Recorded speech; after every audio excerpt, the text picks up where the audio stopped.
ಹೇಗೆ ಅನಿಸ್ತು ಸ್ಟಾರ್ಗಳ ಜೊತೆ ಯಾವತ್ತು ಸ್ಟಾರ್ ಅಂತ ಅವ್ರು ತೋರಿಸೇ ಇಲ್ಲ ಅಂತ ಅನಿಸ್ತು. ಇಬ್ಬರ ಮಧ್ಯೆ ಒದ್ದಾಡೋ ರಾಜ್ಬಿ ಶೆಟ್ಟಿ ಅವರು ಕಾಣಿಸ್ತಾ ಇದ್ದಾರೆ. ಈ ಪಿಕ್ಚರ್ನ ದೇವರೇ ಕಾಪಾಡಬೇಕು ಅಂತ ಸ್ಟಾರ್ಗಳ ಜೊತೆ ಮೊದಲನೇ ಸರಿ ಆ ಒಂದು ಕಾಂಬಿನೇಷನ್ ನೀವು ಎಂಟ್ರಿ ಆದರೆ ಹೇಗಿತ್ತು ಅವ್ರಿಗೆ ಎಕ್ಸ್ಪೀರಿಯನ್ಸ್ ಆ್ಯಕ್ಟ್ ಮಾಡ್ಬೇಕಾದ್ರೆ? ನಾನಾ ಓಡ್ತಾನೆ ಇದ್ದೀರಾ ಇಡೀ ಸಿನಿಮಾ? ಹೌದು, ಅಂದರೆ ಅದೇ ಆ್ಯಕ್ಚುಲಿ ಸಿನಿಮಾದಲ್ಲಿ ನೋಡಬೇಕು, ಎಲ್ಲದನ್ನೂ ನೋಡಿ ಹೆದರ್ಕೊಂಡು ಓಡ್ತಾ ಇರ್ತೇನೆ ಇದರಲ್ಲಿ. ಆ ಥರದೇ ಒಂದು ಪಾತ್ರ.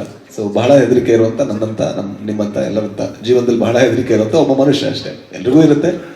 ಸೊ ಇವರಿಬ್ಬರ ಜೊತೆ ನಟನೆ ಮಾಡಿದ್ದು ಯಾವತ್ತೂ ಕೂಡ, ಅಂದರೆ ಸ್ಪೆಷಲಿ ಜಸ್ಟ್ ಸೂಪರ್ ಸ್ಟಾರ್ಗಳ ಜೊತೆ ಆ್ಯಕ್ಟ್ ಮಾಡ್ತಾ ಇರಲಿಲ್ಲ. ನಾನು ತುಂಬ ಇಷ್ಟಪಡುವಂತಹ ಇಬ್ಬರು ನಟ ಮತ್ತು ನಿರ್ದೇಶಕರು ಕೂಡ ಅವರು. ಸೊ ಅವ್ರ ಜೊತೆ ಕೆಲಸ ಮಾಡ್ತಿದ್ದೆ.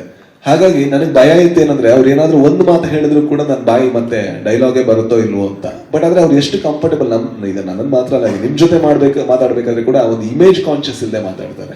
ಹಾಗಾಗಿ ನಾನು ಹೊರಗೆ ಬಂದ್ಮೇಲೆ ಯಾರೋ ಪ್ರಶ್ನೆ ಕೇಳಿದಾಗ ಇದೇ ಪ್ರಶ್ನೆ ಕೇಳಿದ್ರು, ಹೇಗೆ ಅನಿಸ್ತು ಸ್ಟಾರ್ಗಳ ಜೊತೆ ಯಾವತ್ತು ಸ್ಟಾರ್ ಅಂತ ಅವ್ರು ತೋರಿಸೇ ಇಲ್ಲ ಅಂತ ಅನಿಸ್ತು. ಅದು ದೊಡ್ಡತನ ಅವ್ರದ್ದು ಅಂತ ನನಗೆ ಅನಿಸ್ತು. ಅದರಿಂದಾಗಿ ಇಡೀ ಸಿನಿಮಾ ಅರ್ಜುನ್ ಜನ್ಯ ಅವರಿಗೆ ಹೇಗೆ ಕಟ್ಟಕ್ಕೆ ಸಾಧ್ಯ ಹಾಗೆ ಕಟ್ಟಕ್ಕಾಗಿದೆ. ಏನಾದ್ರೂ ಒಂದು ಆ ಸ್ಟಾರ್ ಧೋರಣೆ ಬಂದಿದ್ರೆ, ಒಂದು ಇವ್ರು ಹೇಳುವಂತ ಮಾತು, ಅರ್ಜುನ್ ಜನ್ಯ ಹೇಳುವಂತ ಮಾತು ಅವ್ರು ಹೇಳ್ಬೇಕಾದ್ರೆ ಒಂದು ಸ್ವಲ್ಪ ತಡವರಿಸ್ತಾ ಇದ್ರು, ಅದೆಲ್ಲ ಕಷ್ಟ ಆಗ್ತಾ ಇತ್ತು. ಇಷ್ಟು ಟೈಮ್ ಆದ್ರೂ ಕೂಡ ಇವ್ರೇನು ಹೇಳಿಲ್ಲ, ಎಷ್ಟು ಕಷ್ಟ ಆದ್ರೂ ಏನು ಹೇಳಿಲ್ಲ, ಎಷ್ಟು ಶೂಟಿಂಗ್ ನೈಟ್ ಡೇ ಆದ್ರೂ ಏನು ಹೇಳಿಲ್ಲ. ಏನು ಹೇಳದೆ ಇರೋ ಕ್ವಾಲಿಟಿ ನನ್ನ ಹತ್ರ ಅಲ್ಲ, ಎಲ್ಲರ ಹತ್ರ ಇರೋ ಕಾರಣದಿಂದಾಗಿ ನನಗೆ ಆಕ್ಟ್ ಮಾಡೋದು ಬಹಳ ಈಸಿ ಆಯ್ತು. ಸರ್ ಇಲ್ಲಿ ಸರ್ ಶೆಟ್ರು ವೇದಿಕೆ ಮೇಲೆ ಇರೋರು ಯಾರು ಬೇಕಾದ್ರೆ ಉತ್ತರ ಕೊಡ್ಬೋದು. ಯಾಕಂದ್ರೆ ಇತ್ತೀಚಿನ ದಿನಗಳಲ್ಲಿ ಸೌತ್ ಇಂಡಿಯಾ ಸಿನಿಮಾ ಅಂದ ತಕ್ಷಣ ದೇವರ ಬಗ್ಗೆ, ದೇವರ ಮಹಿಮೆ ಬಗ್ಗೆ ಹೇಳ್ತಾ ಬರ್ತಾ ಇದೆ. ಅದು ಖ್ಯಾತಿ ಕೂಡ ಆಗಿದೆ, ಇತಿಹಾಸವನ್ನು ಸೃಷ್ಟಿ ಮಾಡ್ತಾ ಇದೆ. ಇಲ್ಲಿ ಗ್ಲಿಮ್ಸ್ಗಳನ್ನ, ಟ್ರೈಲರ್ಗಳನ್ನ ನೋಡಿದ್ರೆ ಕಾಪಾಡೋ ಅರ್ಧನಾರೀಶ್ವರ ರೂಪದಲ್ಲಿ ಶಿವಣ್ಣ ಆಗಿರ್ಬೋದು, ಕಾಡುವಂತಹ ಯಮನ ರೂಪದಲ್ಲಿ ನೀವಾಗಿರ್ಬೋದು, ಅವರ ಇಬ್ಬರ ಮಧ್ಯೆ ಒದ್ದಾಡೋ ರಾಜ್ಬಿ ಶೆಟ್ಟಿ ಅವರು ಕಾಣಿಸ್ತಾ ಇದ್ದಾರೆ. ಎಲ್ಲೋ ಒಂದ್ ಕಡೆ ಕಾಣಿಸ್ತಾ ಇದೆ ನಮ್ಮ ದೇಶದ ನಾವು ನಂಬುವಂತ ದೈವ ಮತ್ತೆ ಹುಟ್ಟಿ ಬರ್ತಾನೆ ಅಂತ. ಈ 45 ಆ ರೀತಿ ಸೃಷ್ಟಿ ಆಗುತ್ತೆ ಅಂತ ಕಾಣಿಸ್ತದೆ. ಗೊತ್ತಿಲ್ಲ, ಹೆಂಗೋ ಕರೆಕ್ಟಾಗಿ ಗೊತ್ತಿಲ್ಲ. ನೀವು ಹೇಳ್ದಾಗ ನನಗೆ ಫ್ಲ್ಯಾಶ್ ಆಯಿತು, ಯಾವುದೋ ಒಂದು ಸಿನಿಮಾ ಅಂತ.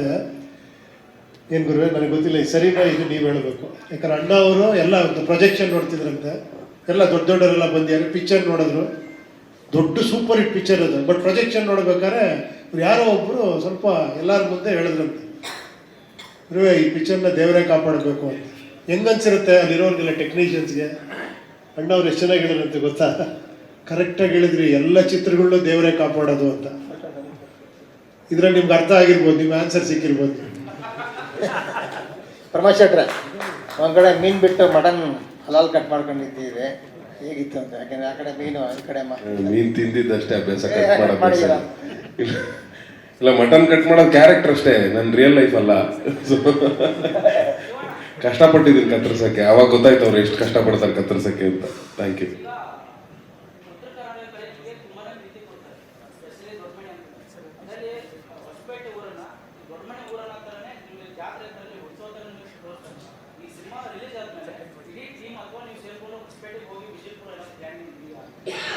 ಎಲ್ಲ ಕಡೆ ಹೋಗ್ಬೇಕಂತ ಆಸೆ ಇದೆ. ರಿಲೀಸ್ ಆದಮೇಲೆ ಹೆಂಗೆ ಪ್ಲ್ಯಾನ್ ಮಾಡಬೇಕು, ನಮ್ಮ ಪ್ರೊಡ್ಯೂಸರು, ಡೈರೆಕ್ಟರ್ ಎಲ್ಲ ಕೂತ್ಕೊಂಡು ಪ್ಲ್ಯಾನ್ ಮಾಡಿ ವಿಲ್ ವಿಸಿಟ್ ಅಂಡ್ ಕಮ್. ಯಾಕೆಂದರೆ ಇದೊಂದು ವಿಶೇಷವಾದ ಪಿಕ್ಚರ್ ಆಗಿರೋದ್ರಿಂದ ಹೋದರೆ ಇನ್ನೂ ಹತ್ರ ಆಗ್ತೀವಿ ಅಂತ ಒಂದು ಭಾವನೆ. ಶಿವಣ್ಣ, ಶಾರದಾ ಇಲ್ಲಿ 3 ಜನಕ್ಕೂ ಕ್ವೆಶನ್ ಇದು. ನಿಮ್ಮ ಕ್ಯಾರೆಕ್ಟರ್ಸ್ ಬಗ್ಗೆ ನಾನು ಕೇಳಲ್ಲ, ಗೊತ್ತಿದ್ರು ಕೇಳಲ್ಲ. But given 45 days, destiny 45 days ಕೊಟ್ಟು ನಿಮಗೆ ಏನಾದರೂ ರೀರೈಟ್ ಮಾಡಬೇಕು ಕರ್ನಾಟಕದ ಬಗ್ಗೆ ಅಥವಾ ವರ್ಲ್ಡ್ ಬಗ್ಗೆ ಅಂದರೆ ನಿಮ್ಮ ಕ್ಯಾರೆಕ್ಟರ್ಸ್ ಇಟ್ಕೊಂಡು ನೀವು ಹೇಳಬೇಕು.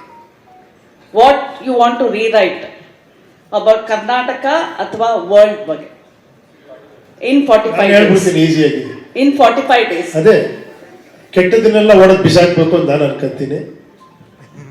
ವ್ಯಾಲ್ಯೂ ದ ಲೈಫ್ ಇಲ್ಲ, ವ್ಯಾಲ್ಯೂ ದ ಲೈಫ್, ಲೈಫ್ನ ವ್ಯಾಲ್ಯೂ ಮಾಡಿ ಅಷ್ಟೇ. ಸರ್ ನಿಮ್ಮ ಕ್ಯಾರೆಕ್ಟರ್ ಇಟ್ಕೊಂಡೆ ಹೇಳಬೇಕು. ನನ್ನ ಕ್ಯಾರೆಕ್ಟರ್ ಇಟ್ಕೊಂಡು value the life. It might be anything, ಎಲ್ಲದಕ್ಕೂ ಜೀವ ಇರುತ್ತೆ. ವ್ಯಾಲ್ಯೂ ದ ಲೈಫ್, ಅವಾಗ ಅದರಿಂದನೇ ಏನೋ ಆಗ್ಬೋದು, ಬಟ್ ಆದರೂ value the life. Raj B Shetty,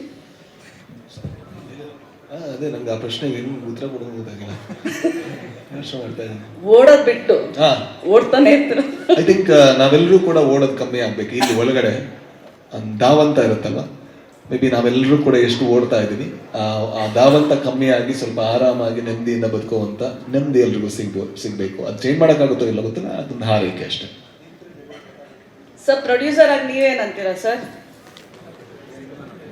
ನಿಮ್ಮ ಕ್ವಶನ್ನೇ ಗೊತ್ತಾಗ್ತಿಲ್ಲ.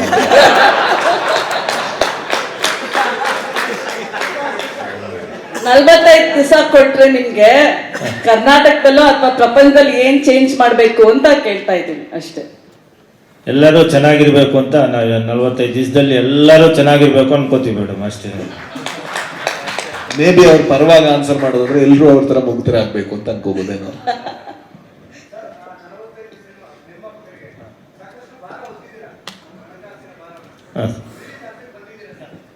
ಭಾರ ಇಳಿದಿದ್ಯಾ ಬಿಸ್ನೆಸ್ ವಿಚಾರವಾಗಿ? ಭಾರ ಇಳಿಯುತ್ತೆ ಸರ್, 100% ಇಳಿಯುತ್ತೆ ಅಂತ ಹೇಳೋಕ್ಕಾಗತ್ತೆ ಸರ್? ಎಲ್ಲ ನಿಮ್ಮ ಮುಂದೆನೆ ಬಿಟ್ಟಿದೀವಲ್ಲ ಸರ್, ನೀವೆಲ್ಲ ಇಳಿಸ್ತೀರಲ್ಲ ಭಾರನ, ನೀವೆಲ್ಲ ಇಳಿಸ್ತೀರಂತಾನೆ. ಅರ್ಧ ಭಾರ ಇಳಿಸ್ಕೊಂಡಿದ್ದೀವಿ, ಅರ್ಧ ಭಾರ ನಿಮ್ಮ ಮೇಲೆ ಬಿಟ್ಟಿದೀವಿ ಸರ್.